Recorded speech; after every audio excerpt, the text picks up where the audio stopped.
Ciut di bidik Kopasgat TNI, 3 bos OPM menghilang, sempat dikejar drone.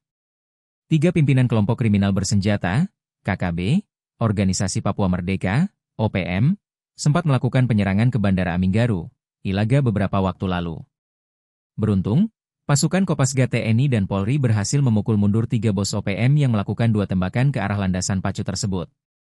Kini setelah sempat dikejar drone TNI dan dibidik Kopasgat, 3 komandan OPM itu bak menghilang di telan bumi.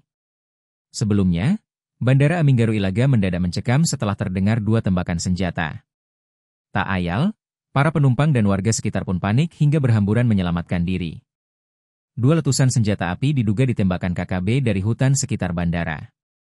Tembakan itu langsung direspons aparat TNI Polri.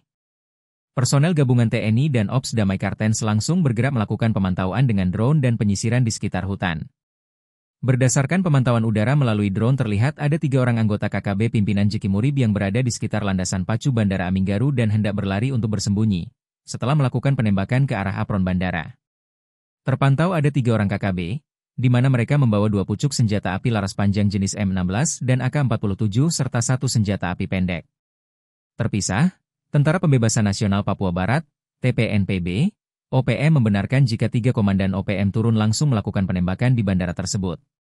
Ketiga orang tersebut antara lain Peni Murib, Pilatus Waker, dan Papuanus Murib. TPNPB OPM menuding pesawat tersebut mengangkut pasukan militer yang berbaur dengan warga sipil. Kini setelah dipukul mundur oleh Kopasgat, OPM tak lagi muncul melakukan aksi terbuka. Ditambah lagi, personel Kopasgat, TNI dan Polri menambah jumlah personel untuk mengamankan objek vital seperti bandara, agar tak lagi diganggu oleh gerombolan OPM.